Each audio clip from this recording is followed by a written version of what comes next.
मैं हूं प्रियंका राय। अगले 20 मिनट में आपको हम 20 अहम खबरों से रूबरू कराएंगे। तो चलिए शुरू करते हैं 20 मिनट में 20 खबरों का सिलसिला। राजधानी जयपुर से दिल्ली की श्रद्धा जैसा हत्याकांड सामने आया है। हत्या को इतने जघन्य तरीके से अंजाम दिया गया कि पुलिस वाले भी दहल गए। दरअसल पूरा घटनाक्रम जयपुर के विद्याधर नगर थाना क्षेत्र का है। यहाँ एक अपार्टमेंट में रहने वाली सरोज देवी की हत्या कर दी गई। सरोज शर्मा की 2 बेटियां हैं जिनकी शादी हो चुकी है। उनका एक बेटा भी है जो विदेश में रहता है। सरोज देवी के पति की मौत करीब 25 साल पहले हो गई थी। सरोज देवी के साथ अपार्टमेंट में उनका भतीजा अनुज शर्मा रहता है, वहीं उनकी देखभाल करता था। 11 दिसंबर को अनुज ने बीकानेर में रहने वाली सरोज की बेटी पूजा को फोन कर कहा कि बड़ी मम्मी लापता हो गई हैं और उसने विद्याधर नगर पुलिस को इसकी सूचना दे दी है। पूजा को बात समझ नहीं आई। वो 13 दिसंबर को बिना बताए बीकानेर से जयपुर आ गई और सीधे विद्याधर नगर स्थित फ्लैट में पहुंच गई। वहां अनुज किचन में खून के दाग धो रहा था। उसके बाद अनुज वहां से बिना बताए निकल गया। पूजा को किचन की हालत देखकर शक हुआ। उसने पुलिस को सूचना दी। पुलिस ने जांच पड़ताल की और 16 दिसंबर को अनुज को दबोच लिया।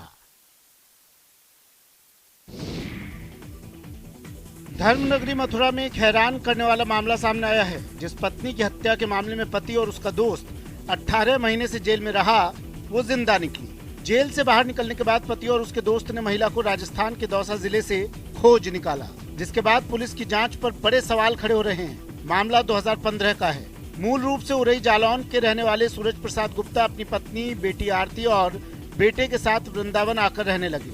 आरती की मानसिक स्थिति ठीक न होने पर उसके माता पिता इलाज के लिए बालाजी ले गए, जहां उसकी मुलाकात सोनू से हुई। सोनू और आरती की आंखें चार हुई। 5 सितंबर 2015 को आरती अपने घर से भाग गई। उसने सोनू से बांदीकुई कोर्ट में शादी कर ली। इधर घर से लापता होने पर आरती के पिता ने थाने में उसकी गुमशुदगी की रिपोर्ट दर्ज करवाई। पुलिस मामले की जांच में जुटी थी। इसी बीच मार्च 2016 में एक महिला का शव नहर में मिला।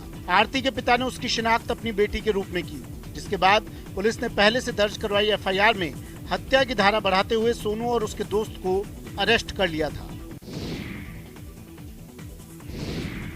झारखंड के हजारीबाग का ज्वार पहाड़पुर गांव आज भी बुनियादी सुविधाओं से वंचित है। जिला मुख्यालय से करीब 70 किलोमीटर दूर बसे इस आदिवासी बहुल गांव में आज तक सड़क नहीं बन सकी है। ऐसे में लोग जंगल और पथरीले रास्ते के सहारे आने जाने को मजबूर हैं। यहाँ प्रसव पीड़ा होने पर गर्भवती की मदद के लिए जब एम्बुलेंस नहीं पहुँच सकी तो आनन फानन में चारपाई की डोली बनाकर कंधे पर लादकर उसे शिलाडीह और उप स्वास्थ्य केंद्र ले जाया गया। समय पर स्वास्थ्य केंद्र पहुंचने पर गर्भवती की जान बच सकी और उसने एक बच्चे को जन्म दिया। इससे पहले भी सड़क के अभाव में गर्भवती को खाट के सहारे ही अस्पताल ले जाया गया था। लोगों का आरोप है कि यहां पर जनप्रतिनिधि और स्वास्थ्य कर्मी भी आने जाने से कतराते हैं। ग्रामीणों के मुताबिक चुनाव के समय नेता लोग आते हैं और बड़े वादे कर चले जाते हैं, लेकिन चुनाव के बाद उनके दर्शन दुर्लभ हो जाते हैं। लोगों को समस्याओं से निजात दिलाना प्रशासनिक अधिकारियों और प्रतिनिधियों की प्राथमिकता होती है, लेकिन ज्वार पहाड़पुर गांव के लोगों के सामने पहाड़ जैसी खड़ी समस्या का समाधान कब होगा, ये कोई नहीं जानता। राह चलते अगर आपकी नजर 16 फीट के अजगर पर पड़ जाए तो क्या कहने सुनने की गुंजाइश खत्म हो जाएगी, दिमाग सुन्न हो जाएगा। तस्वीरें बिहार के सिवान की है, जहाँ विशाल अजगर देख लोगों की घिग्गी बंध गई। माहौल में दहशत घुल गई। अजगर को देखने के लिए लोगों की भीड़ उमड़ पड़ी। बताया जा रहा है कि अजगर नदी से बाहर निकलकर झाड़ी में बैठा हुआ था। तभी रोड से गुजर रहे लोगों ने उसे देख लिया। दरअसल अजगर रोड क्रॉस करने की कोशिश कर रहा था। तभी एक युवक चिल्लाते हुए भागने लगा। चिल्लाना सुनकर लोग दौड़ पड़े, जहाँ उनकी नजर झाड़ियों में बैठे अजगर पर पड़ी। देखते ही देखते राह चलते लोगों की भीड़ उमड़ पड़ी। वहीं अजगर के रोड पर आ जाने से जाम भी लग गया। हालांकि कुछ लोगों ने मिलकर जाम को क्लियर करवाया। अजगर के रेस्क्यू के लिए स्थानीय लोगों ने फॉरेस्ट डिपार्टमेंट को कॉल किया। विभाग के लोग घंटों बाद पहुंचे और अंत में अजगर का रेस्क्यू किया। लोगों ने नदी से अजगर निकलने की आशंका जताई है। इतने विशालकाय अजगर मिलने के कारण लोगों में दहशत है। बनाओ, बनाओ, हरियाणा बनाओ। गुलाबी नगर की शान अल्बर्ट हॉल में शुक्रवार की रात बॉलीवुड की मशहूर सिंगर सुनिधि चौहान ने धमाकेदार परफॉर्मेंस दी। भारत जोड़ो कॉन्सर्ट के तहत हुए इस आयोजन में हजारों जयपुराइट्स को सुनिधि ने झूमने के लिए मजबूर कर दिया।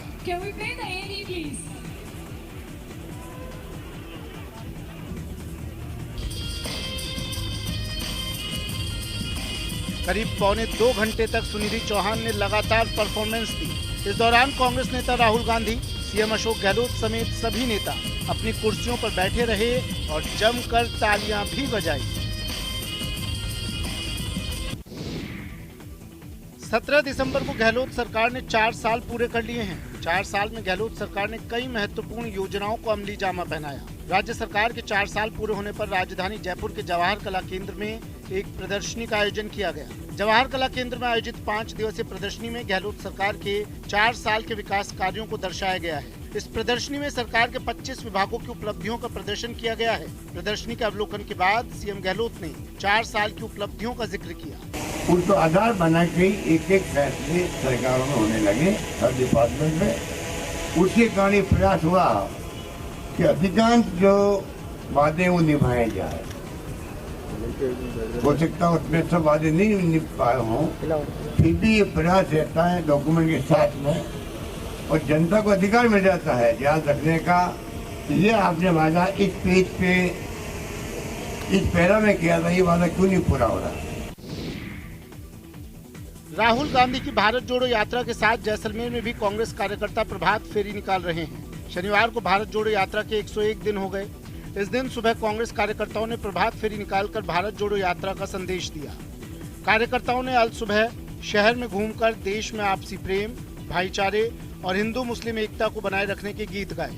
जिला कांग्रेस कमेटी अध्यक्ष उम्मेद सिंह तंवर ने बताया कि राहुल गांधी ने 7 सितंबर से भारत जोड़ो यात्रा को शुरू किया। जैसलमेर में भी 7 सितंबर से भारत जोड़ो यात्रा के साथ साथ प्रभात फेरी को शुरू किया गया। जब तक भारत जोड़ो यात्रा श्रीनगर पहुंचेगी, तब तक जैसलमेर में भारत जोड़ो यात्रा के तहत प्रभात फेरी जारी रहेगी। भारत जोड़ो यात्रा के तहत आज जैसलमेर जिले में भारत जोड़ो यात्रा की प्रभात फेरी के 100 दिन पूर्ण हुए। 7 सितंबर से लगातार यह भारत जोड़ो यात्रा की प्रभात फेरी जैसलमेर जिला कांग्रेस कमेटी द्वारा 7 सितंबर से निकाली जा रही है। अनवरत बिना रुके, बिना विश्राम किए कांग्रेस के तमाम कार्यकर्ता और साथी मिलकर यह प्रभात फेरी निकाल रहे हैं। स्कूल बच्चों का स्कूल ड्रेस, गले में टाई और टाई में स्कूल का बैच और फराटेदार इंग्लिश।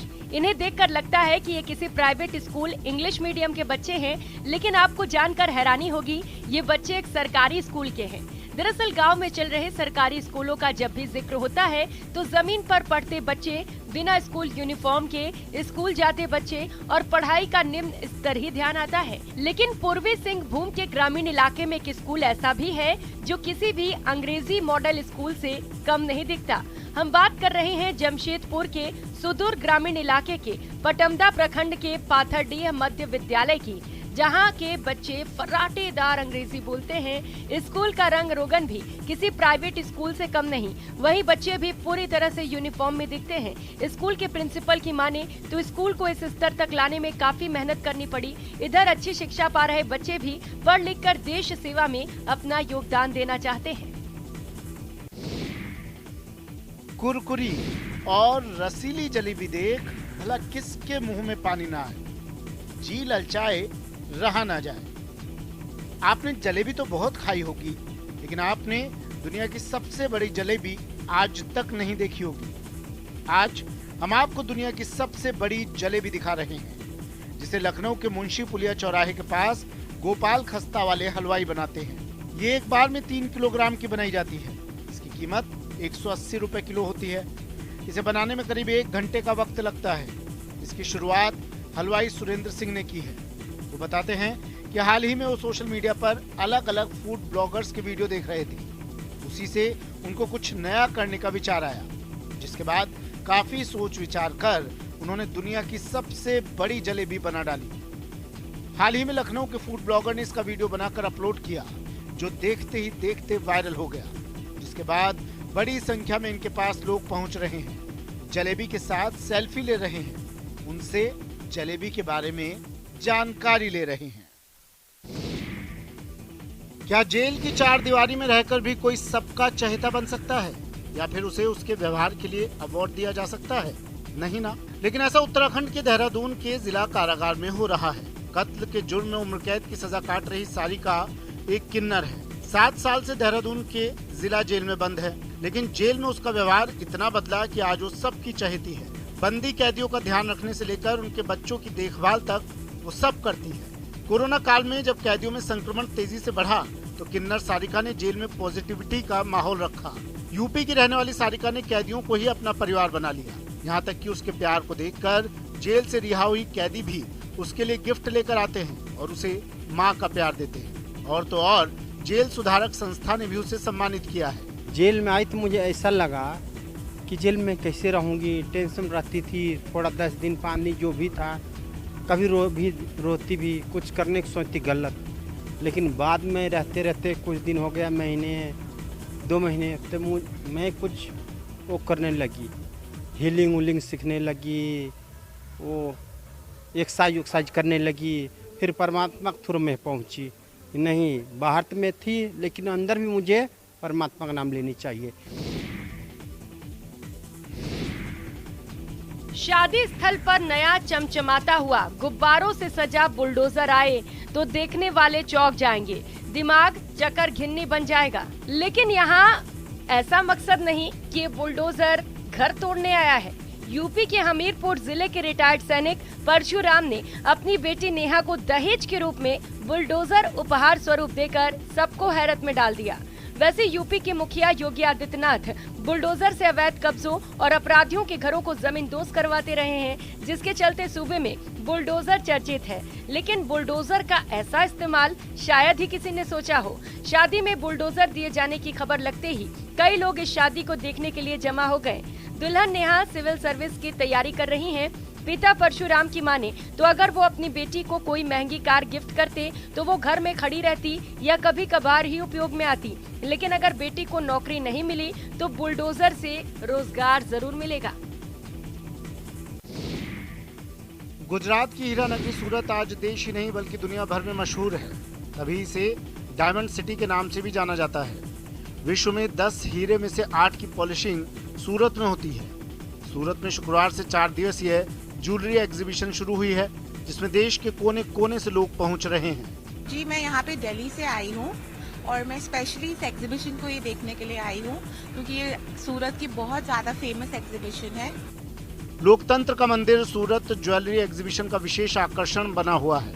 इस बार वैवाहिक थीम पर प्रदर्शनी का आयोजन किया गया है। इसके लिए 500 से अधिक ऐसे लोगों को विशेष आमंत्रण दिया गया जिनके परिवार में आगामी दिनों में वैवाहिक आयोजन होने हैं। इसके साथ ही महिला उद्यमियों को भी विशेष रूप से आमंत्रित किया गया। एग्जीबिशन का उद्घाटन करते हुए सूरत महापौर हेमाली बोघावाला ने कहा कि हीरा हमेशा से लोगों को आकर्षित करता रहा है। दुनिया भर में हीरे के लिए जब भी सूरत का नाम लिया जाता है, वहां के बाशिंदों को गर्व की अनुभूति होती है। 250 से अधिक ज्वेलरी उत्पादकों ने प्रदर्शनी में हिस्सा लिया है और इस बार 4 दिन में 8000 से अधिक लोगों के प्रदर्शनी में पहुंचने की उम्मीद जताई जा रही है। स्क्रैप देखकर ये मत समझ लीजिए कि हम आपको कचरे के गोदाम में लाए हैं, लेकिन गोदाम पर ताला जड़ा है, इसलिए हम आपको परिसर में पड़े कचरे दिखा रहे हैं। इन स्क्रैप से जो चीज तैयार की जा सकती है उसके बारे में आप सोच भी नहीं सकते। खा गए ना गच्चा, रह गए ना दंग। तस्वीरें मध्य प्रदेश की राजधानी भोपाल की हैं, जहां स्क्रैप यानी कबाड़ से 28 फीट लंबी, 12 फीट ऊंची और 10 फीट चौड़ी रुद्र वीणा बनाई गई है। गाड़ियों के स्क्रैप जैसे चैन, गियर, बेयरिंग, वायर से मिलाकर बनाई गई वीणा 5 टन यानी 50 क्विंटल वजनी है। इसे बनाने में करीब 480 घंटे लगे और 15 लाख रुपए खर्च हुए। इसे शहर की ऐसी जगह पर इंस्टॉल किया जा रहा है जहां लोग सेल्फी ले सके। भोपाल में कबाड़ से जुगाड़ का 5वां बड़ा प्रोजेक्ट है। अयोध्या में 14 टन की भव्य कांस्य वीणा बनी है, लेकिन दावा है कि कबाड़ से भोपाल में दुनिया की सबसे बड़ी वीणा बनाई गई है। कबाड़ से कंचन थीम पर पवन देश पांडे और देवेंद्र शाक्य की टीम ने वीणा तैयार की है। 10 कलाकार पिछले 6 महीने से डिजाइन, कबाड़ इकट्ठा करने और फिर निर्माण में लगे रहे। 2 महीने पहले वीणा बनाई जानी शुरू की। 60 दिन में हर रोज एवरेज 8 घंटे काम किया गया। आखिरकार कबाड़ की सबसे बड़ी वीणा तैयार हो गई। इसका बेसिकली उद्देश्य ये था कि हम लोगों ने भोपाल में इंस्टॉलेशंस काफ़ी करे थे। जैसे हम लोगों ने बड़ी रेडियो बनाया था भोपाल में, उसके बाद हम लोगों ने गिटार बनाया, फिर कोरोना टाइम चला तो कोरोना वायरस बनाया, उसकी वैक्सीन बनाया, उसका इंजेक्शन बनाया जो पूरा बॉटल से बना था, सारा कबाड़ से बना था, जो best out of the waste. जो मोदी जी का एक है कि कचरे से कंचन, तो हम लोगों ने कबाड़ से कंचन का एक थॉट था। लड़कियां अब अपनी रक्षा खुद कर पाएं, मनचलों को सबक सिखा पाएं। इसके लिए योगी सरकार लड़कियों को सेल्फ डिफेंस की ट्रेनिंग दे रही है। तस्वीरें मुरादाबाद की है। आज हमने आत्मरक्षा की ट्रेनिंग ली है, जो हमें ये सिखाती है हम किसी भी परेशानी में हों तो हम अपनी रक्षा कैसे कर सकते हैं। आज हमारे स्कूल में ये सिखाया गया है कि हम अपनी आत्मरक्षा कैसे कर सकते हैं, जैसे स्ट्रेचिंग और वार्म अप एक्सरसाइज, बॉक्सिंग। वैसे मुख्यमंत्री योगी आदित्यनाथ के निरंतर प्रयासों और पिछले 5.5 सालों में अपराध और अपराधियों के खिलाफ जीरो टॉलरेंस की उनकी नीति के कारण राज्य में महिलाओं के खिलाफ अपराधों में गिरावट आई है। फिर भी आधी आबादी के शारीरिक और मानसिक विकास के लिए सेल्फ डिफेंस की ट्रेनिंग की जरूरत तो रहती ही है। आक्रमण ही आत्मरक्षा का सबसे उपयुक्त हथियार है कि मंत्र पर अमल करते हुए लड़कियों की ट्रेनिंग दी जा रही है। जम्मू के आरएसपुरा में भारत पाक सीमा के पास घराना वेटलैंड में इन दिनों प्रवासी पक्षी पहुंचे हुए हैं। शुक्रवार को पर्यटन विभाग की तरफ से फोटोग्राफी प्रतियोगिता का आयोजन किया गया। इस दौरान पक्षी प्रेमियों ने विदेशी मेहमानों की अठखेलियों को अपने कैमरे में कैद किया। बेसिकली यहाँ पे एक पेंटिंग फोटोग्राफी कंपटीशन था जिसमें हमें बर्ड्स के फोटोग्राफ्स लेने थे। तो आज यहाँ पे हमको देखने को मिले हैं इग्रेट्स और बार हेडेड गीज। बेसिकली यहाँ पे बार हेडेड गीज बहुत ज़्यादा है। नवंबर के आखिरी सप्ताह में घराना वेटलैंड पर प्रवासी पक्षियों का पहुंचना शुरू हो जाता है। इसके लिए वेटलैंड की साफ सफाई और दूसरी गतिविधियां की जाती हैं। वेटलैंड पर हर साल नए पक्षी पहुंचते हैं। इन पक्षियों की निरंतर निगरानी की जाती है। घराना के अलावा अन्य 5 वेटलैंड पर हर साल करीब 60 प्रजातियों के पक्षी पहुंचते हैं, जिसमें घराना वेटलैंड पर करीब 24 प्रजातियां आती हैं। सिनेमाई पर्दे पर एक मां के अपने बच्चे से अलग होने की कहानियां शायद ही कभी दर्शकों को रुलाने में विफल रही हों। यहाँ वास्तविक जीवन में एक ऐसी कहानी है जो किसी के भी दिल को छू लेने वाली है। इस कहानी में एक बाघिन और उसका शावक शामिल हैं। उत्तर प्रदेश में अपनी मां से बिछड़ने के बाद 6 माह के शावक की हालत दयनीय हो गई। अधिकारियों के अनुसार शावक 1 सप्ताह तक अपनी मां को खोजता रहा और उसे ना पाकर दयनीय स्थिति में पहुंच गया। उसके बिगड़ते स्वास्थ्य और उसकी मां से दूर होने की उसकी उदासी को देखते हुए वन विभाग शावक को कानपुर चिड़ियाघर ले आया। शावक का इलाज चिड़ियाघर में किया जा रहा है और अधिकारियों के मुताबिक उसकी हालत में काफी सुधार हुआ है। क्योंकि इसकी मां ना होने की वजह से ये अभी 6 से 7 महीने का ये शावक है, मादा शावक है टाइगर का। ये शिकार करने में भी सक्षम नहीं है, जिसकी वजह से वो जो वहाँ पे मृत गाय थी उसके ये जो हड्डियाँ थी उनको चाट करके अपना जीवन यापन कर रही थी और पास में ही नहर में जा कर के वो पानी पी लेती थी। ट्रैप करने के बाद उसको यहाँ पे लाया गया है। यहाँ पे हम लोग जब लाए तो उसको देखा तो ये बहुत बुरी हालत में थी। इसके स्टार्वेशन की वजह से बहुत कमज़ोर थी और ये खाने पीने में इसको कुछ मिल नहीं रहा था। यहाँ पे आज की तारीख में लगभग हमारे पास 4-5 दिन हो चुके हैं। अब इसकी हेल्थ भी बेटर हो रही, सुधार भी हो रहा, भरपूर ये खाना भी खा रही है। शावक का नाम कानपुर जूलॉजिकल पार्क के कर्मचारियों ने लूना रखा है। इसे प्राणी उद्यान में 24 घंटे पशु चिकित्सकों की निगरानी में रखा गया है। जिनका प्रताप चारों युगों में है, जिन्हें माता जानकी ने अष्ट सिद्धियों और 9 निधियों का स्वामी बनाया है, उनके द्वार पर याचकों की भीड़ न उमड़े तो भला कहां जाए। इसलिए हनुमान अष्टमी पर श्री राम भक्त हनुमान जी के मंदिरों में खासी भीड़ उमड़ी। तस्वीरें मध्य प्रदेश के उज्जैन की है। पुष्पों से सजे मंदिरों से सुंदरकांड और हनुमान चालीसा की चौपाइयों के साथ ही रामायण पाठ की ध्वनि भी खूब सुनाई दी। भारत में केवल उज्जैन नगर में ही हनुमान अष्टमी का पर्व मनाया जाता है। लिहाजा पर्व को लेकर हनुमान भक्तों में खासा उत्साह देखा गया। स्कंद पुराण के अवंतिका खंड में उल्लेख भी मिलता है कि नगर की चारों दिशाओं की रक्षा करने के लिए हनुमान मंदिरों की स्थापना हुई थी। इसलिए यहाँ 108 हनुमान मंदिर हैं। खरमास के साथ ये महीना धनु संक्रांति का भी माना गया है। साथ ही सूर्य की साधना भी इस महीने में करने का विशेष महत्व है। इसी महीने में संयोग से हनुमान अष्टमी भी आती है। यहाँ पर 108 हनुमान यात्रा का विधान है, जो शक्ति का अंश मानकर की जाती है। इससे मानसिक शारीरिक कष्ट दूर होते हैं। जब धर्म के नाम पर भेदभाव बढ़ रहा हो, तब नागौर के बाबा मदारी शाह की दरगाह समाज को अमन चैन का पैगाम सुनाती है। बाबा मदारी शाह की दरगाह काफी पुरानी है। यहाँ पर बाबा मदारी शाह ने मीठनी कस्बे के लिए पहली बार मीठे पानी का कुआं खुदवाकर पानी की सप्लाई चालू करवाई। साथ ही उस समय बालाजी के एक छोटे से पर खूबसूरत मंदिर का निर्माण कराया, जो आज भी कुआं वाले बालाजी के नाम से पहचाना जाता है। हिंदू मुस्लिम दोनों समुदाय के अनुयायी श्रद्धा के साथ शीश नवाते हैं। दरगाह पर अकीदत के साथ मन्नत भी मांगते हैं। दरगाह परिसर पर आकर्षक विद्युत सज्जा देखी जाती है। कव्वाली भजन का कार्यक्रम रखा गया है।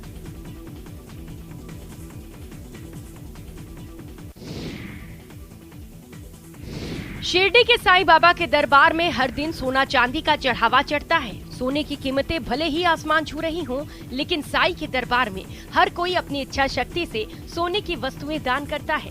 साईं के श्रृंगार की सभी चीजें अब सोने की हो चुकी हैं। बताया जाता है कि साईं के श्रृंगार में बस एक मोर पंख ही ऐसा था जो सोने का नहीं था, लेकिन वो भी अब सोने का हो चुका है, क्योंकि नासिक के साईं भक्त अंजुमति कांदे ने सोने का बना हुआ मोरपंख, जासवंत फूल और दुर्वा साईं को चढ़ाया है। इसका वजन 13 ग्राम है, जिसकी कीमत 64,000 रुपए बताई जा रही है। दरअसल साईं बाबा की मूर्ति को हर दिन आरती के समय सोने का मुकुट पहनाया जाता है, जिसमें सबसे ऊपर मोर पंख होता है। आज तक ये मोर पंख सामान्य था, लेकिन अब ये मोर पंख भी सोने का है। सुंदर कारीगरी से बना मोरपंख बाबा के मुकुट पर हर दिन लगाया जाएगा, तो वहीं सोने की दुर्वा और जासवंत फूल साईं के रेशमी वस्त्रों पर लगाए जाएंगे। मध्य प्रदेश के बैतूल में एक अनोखी घटना देखने को मिली। यहाँ ताप्ती शिव पुराण कथा का आयोजन किया गया था। लाखों शिव भक्त शिव की आराधना में लीन थे। इसी दौरान पंडाल की सीलिंग पर पानी का रिसाव होने लगा और इसी रिसाव से अचानक शिवलिंग की आकृति बनकर उभरी। जब लोगों की नजर इस आकृति पर पड़ी तो उन्हें अपनी आंखों पर यकीन नहीं हुआ। पंडाल में शिवलिंग की आकृति उभरने की खबर जैसे ही फैली, वहां का माहौल शिवमय हो गया। भोले के भक्त पूरे उत्साह में भजन कीर्तन करने लगे और इसे बाबा भोले का आशीर्वाद मानकर आराधना में जुट गए। बताया जा रहा है कि ताप्ती महाशिव पुराण के दौरान 13 और 14 दिसंबर की रात जमकर बारिश हो गई। आयोजकों को व्यवस्था बनाने में काफी मशक्कत करनी पड़ी, लेकिन इसके बावजूद शिव भक्त कथा स्थल पर जमे रहे। इसी बीच पानी का रिसाव हुआ और पंडाल में पानी से शिव की आकृति उभरी। भोले के भक्तों के लिए इस कथा में आना एक यादगार लम्हा बन गया।